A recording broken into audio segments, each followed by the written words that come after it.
అందరికీ నమస్కారం. శ్రీమాత్రే నమః. ఓం నమ శివాయ. ఓం శ్రీ సాయిరామ్. సింహరాశి జాతకులు జూలై మాసం 27వ తేదీ ఆదివారం తేదీ అండి. గోచార రీత్యా మీ యొక్క జీవితంలో ఈ మార్పు అయితే కలగబోతుంది.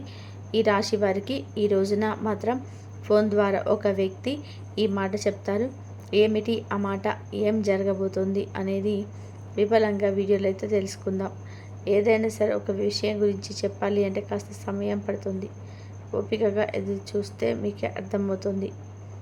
ఈరోజు మీ యొక్క దినఫల ప్రకారం ఏ విధంగా ఉంటుంది, ఎటువంటి అనుకూలతలు, ఎటువంటి ప్రతికూలతలు ఈ రాశి జాతకులకు కనిపిస్తూ ఉన్నాయి, తదితర అన్ని విషయాలు కూడా తెలుసుకుందాము. వీడియో మీకు నచ్చితే మాత్రం తప్పకుండా ఒక చిన్న లైక్ అయితే చేసి మమ్మల్ని సపోర్ట్ చేయండి. ఇక ఆలస్యం చేయకుండా వీడియోలోకి అయితే వెళ్దాము. ఒక వ్యక్తి నుంచి ఒక ఫోన్ వస్తుంది, ఒక మాట చెప్తారు. ఎవరు ఆ వ్యక్తి, ఎటువంటి వ్యక్తి మీకు ఫోన్ చేస్తారు, ఫోన్ ద్వారా ఏ విషయాన్ని మీకు తెలియపరచాలని చెప్పి పూర్తి అంశాలు వీడియోలో చూసి తెలుసుకుందాము.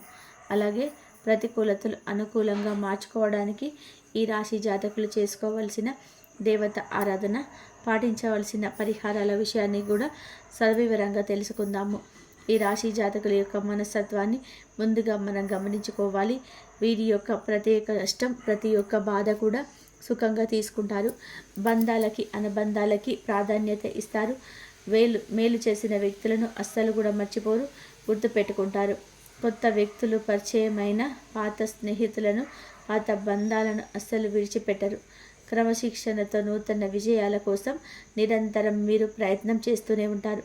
కానీ కొన్ని సందర్భాల్లో వీరికి క్రమశిక్షణ ఎంతో కాలం నిలవని స్థితిగతులు, పరిస్థితులు కూడా ఎదురవుతూ ఉంటాయి. కార్యరంగంలో అత్యంత దూకుడుగా వ్యవహరిస్తారు. కార్యదక్షత కూడా వీరికి చాలా చాలా ఎక్కువగా ఉంటుంది. మంచి చెడులు చూసుకున్న తర్వాతనే ఏ పని అయినా సరే మొదలు పెడతారు. ఇక వీరి యొక్క జీవిత గమనాన్ని బట్టి, వీరి యొక్క స్వభావాన్ని బట్టి మనం అంచనా వేసుకోవచ్చు.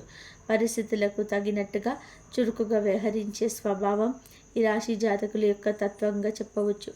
అధికంగా ఈ తత్వమే ఉంటుంది. ఇక ముఖ్యంగా మనం విషయంలోకి అయితే వచ్చేద్దామండి. ఈ రోజున ఈ రాశి వారి జాతకుల యొక్క స్థితిగతులు, శుభ అశుభాలు ఎలా ఉండబోతున్నాయి, ఏ విధంగా ఈ రాశి వారికి ఉంటుంది, ఏ వ్యక్తి వల్ల వీరు మోసపోయే ప్రమాదం ఈ రోజున అత్యధికంగా కనిపిస్తుంది.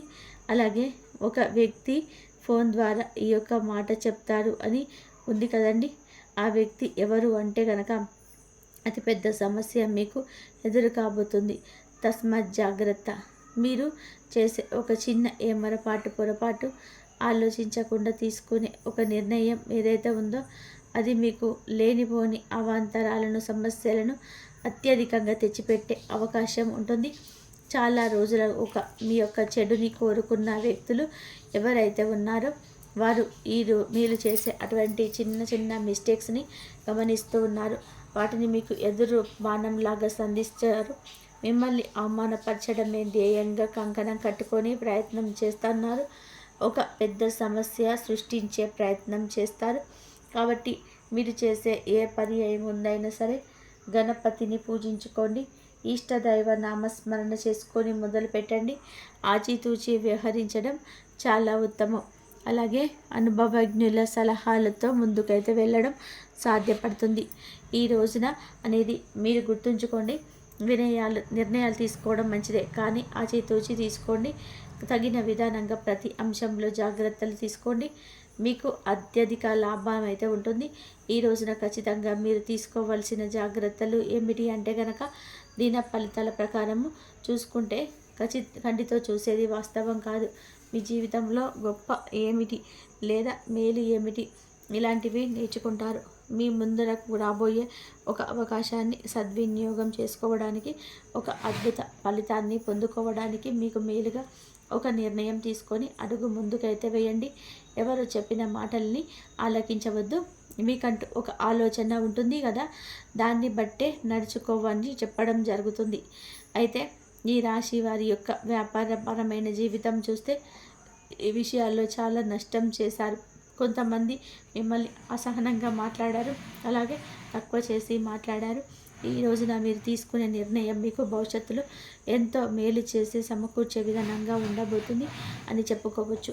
ఇంకా చెప్పుకోవాలనుకుంటే ఈ రాశి వారు ఎవరైతే ఉద్యోగ వ్యాపారవేత్తలు ఉన్నారో జీవితంలో కొన్ని ప్రశంసలు ఈ రోజునైతే దక్కబోతున్నాయి.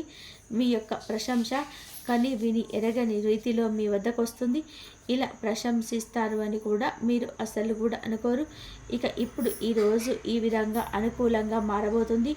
చాలా రోజులుగా మీరు అనారోగ్య సమస్యలతో బాధపడుతూ ఉంటే కనుక కాస్త ఊరట లభించే అవకాశం అయితే వస్తుంది. అలాగే మీ యొక్క సంతానం కావచ్చు ఈ యొక్క సమయంలో గర్వంగా నిలదొక్కునే స్థితి కనిపిస్తుంది. ఇక ఈ రోజున ఖచ్చితంగా కూడా జాగ్రత్త తీసుకోండి. మాట విషయంలో చేత విషయంలో ఏ నిర్ణయం తీసుకున్నా కూడా ఆగి ఆలోచించి ఆచితూచి వ్యవహరించడం, తగిన నిర్ణయాలు తీసుకోవడం మీకు మేలుదాయకం. ఏకపక్ష నిర్ణయాల్లో మీకు మేలు చేయవు అనే విషయం గమనించుకోండి. అలాగే ఈ రాశికి చెందిన వ్యక్తులకు ఏకపక్ష నిర్ణయాల వల్ల ఈ రోజున మోసపోయే ప్రమాదం కూడా కనిపిస్తుంది. కాబట్టి జాగ్రత్త. అలాగే అన్యోన్ నెంబర్ నుంచి అయితే మీకు తెలియని ఒక వ్యక్తి నుంచి అయితే ఒక వార్త అయితే తెలియని నెంబర్స్ నుంచి ఫోన్ కాళ్ళు వస్తాయి. ఇంకా ఆ యొక్క కాల్స్ వచ్చినప్పుడు మీరు జాగ్రత్తగా ఉండడం ఉత్తమం. ఈ రోజున దినపరల ప్రకారం మీరు ఒక పెద్ద సమస్య వారి వల్లే రాబోతుంది. వారు చెప్పే మాట మీ మనసును తాకొచ్చు. ఏకకాలంలో సమస్య పెరిగి పెద్దగా కావచ్చు. మీ యొక్క తల్లిదండ్రులతో కానీ సంతానంతో కానీ లేదంటే తోబుట్టువులతో చిన్న చిన్న గొడవలు ఉంటే గడప దాటి గొడవలు పరిష్కరించొద్దు. గడపలోనే గొడవను పరిష్కరించే ప్రయత్నం చేయండి. ఏ ఫంక్షన్లోనైనా సరే ఏ శుభ కార్యక్రమాలనైనా ఈ రోజున కలుసుకునే అవకాశం ఉంటుంది. అక్కడ కూడా సమస్యను పెంచవద్దు. ఈరోజు ఒక మంచి అవకాశం మిమ్మల్ని వెతుక్కుంటూ వస్తుంది. మీ ఆలోచనలు అభివృద్ధిని దిశగా తీసుకొని వెళ్ళే అవకాశం కూడా కనిపిస్తుంది. ఈ యొక్క అవకాశం మీ మనసుని కూడా మారుస్తుంది, సంతోషంగా ఉంచుతుంది. ఈ విధంగా ప్రతికూలతలు అనుకూలంగా కలిసి రాబోతుంది. కొంచెంగా ప్రయత్నకరంగా ఈరోజు ఈ రాశి వారికి ఉండబోతుంది. జాగ్రత్తగా మాత్రం ఉండండి. ప్రతిదీ కూడా ఆలోచించి చేయండి. అనవసరమైన వ్యక్తుల మాటల విషయంలో మీరు ఏకాగ్రతను సంధించొద్దు. వీరు ఈ రోజున అటువంటి వ్యక్తుల వల్లే ఈ రాశివారు ఎంతో కొంత మోసపోయే ప్రమాదం ఉంది.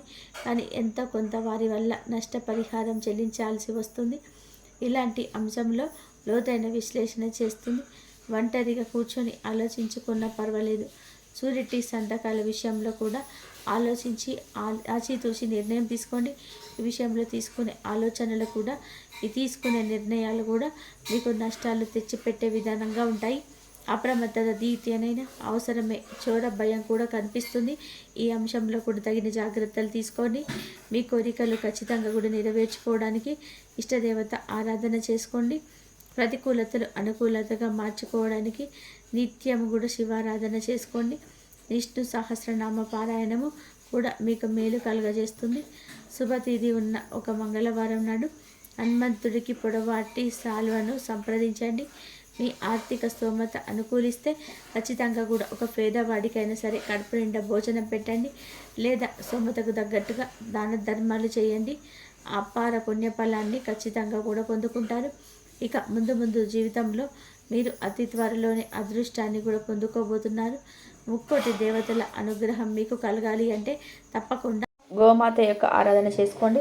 గోమాత ఆరాధన కూడా మీకు సకల దేవతల యొక్క అనుగ్రహాన్ని, మంచి బలాన్ని పొందుకోవడానికి ఉపయోగపడుతుంది. మీ భవిష్యత్తుకు సంబంధించినటువంటి మీరు ఏదైతే జరగాలని చెప్పి ఆరాటపడుతున్నారో అందుకోసమని మీరు ఒక మంచి పెద్ద అద్భుతమైతే ఈ రాశి జాతకులో ఈరోజు కనిపిస్తుంది. కానీ కొన్ని జాగ్రత్తలు అయితే తప్పకుండా పాటించాలి. ఎవరిని పడితే వారిని నమ్మడం, పర్సనల్ విషయాలు చెప్పుకోవడం, ఆర్థిక విషయాల గురించి చర్చించడం ఇలాంటివి అయితే అస్సలు చేయొద్దు. ముఖ్యంగా ఇరుగు పొరుగు వారితో, మీ కుటుంబ సభ్యులతో కొంచెం జాగ్రత్తగా ఉండండి. అసలు కొంతమంది వ్యక్తిత్వం ఎలా ఉంటుంది అంటే ముందు చక్కగా మాట్లాడతారు, శ్రేయోభిలాసుల్లాగా చాలా బిల్డపిస్తారు. కానీ బయటకు వెళ్ళి మనం చెప్పిన విషయాలు కూడా క్రోడీకరించి వక్రీకరించి చెప్తుంటారు. అంటే మనల్ని అవమానపరిచి మన పరుగు ప్రతిష్టలకు భంగం కలిగించే విధానంగా ఉంటారు. అటువంటి వారు చాలామంది ఉన్నారు. ఇరుగు పొరుగు కావచ్చు, కుటుంబీకులు కావచ్చు, మీ మంచి కోరుకునే వ్యక్తులు ఏవైతే అర్థం చేసుకునే విషయంలో కొంచెం అలసత్వం చూపించండి. కొంచెం సమయం ఇస్తే ఎవరైనా ఏమేమి మీకు బోధపడుతుంది. మీరు తీసుకునే గోతిలో మీరే పడకుండా ఉండాలి అంటే కనుక బలహీనతలు బలంగా మార్చుకునే ప్రయత్నం చేయండి. గుడ్డిగా నమ్మవద్దు. కాస్త సమయాన్ని వారికి ఇవ్వండి. తొందరపాటుతనం, అవగాహన సరిగ్గా లేకపోవడం వల్ల ఇప్పటి వరకు సమస్యలు పొందుకున్నారు. ఈ రోజున ఈ విషయంలో కాస్త అప్రమత్తత అయితే ఉండండి. కాబట్టి దైవారాధన చేసుకోండి. దైవారాధన చేసిన ప్రతి ఒక్కరికి కూడా ఆ దైవం ఎప్పుడు తోడుగా ఉండి మీకున్న సమస్యల నుంచి, బాధల నుంచి బయటపడేసే మార్గాలు అయితే మీకు దొరుకుతాయి. ఎన్ని సమస్యలు ఉన్నా సరే ఆ బాధల నుంచి బయటపడేస్తాడు. శివారాధన చేసుకుని శివుడికి అభిషేకం చేయండి. అమ్మవారి అష్టోత్తర శతనామావళి చదువుకోండి. అలాగే కనకదార సూత్రం చదువుకోండి. లలిత సహస్రనామ సూత్రం వీలైతే చదువుకోవడానికి ట్రై చేయండి. ఎందుకంటే అలా చదువుకున్నట్లయితే ఆధ్యాత్మిక మార్గంలో మనం వెళ్తుంటే ఆ అమ్మ మనకి ఎప్పుడు తోడుగా నీడగా ఉండి మనకున్న సమస్యల నుంచి బయటపడేసే మార్గాలు చూపిస్తుంది. ఇంతవరకు చూసినందుకు ధన్యవాదాలు.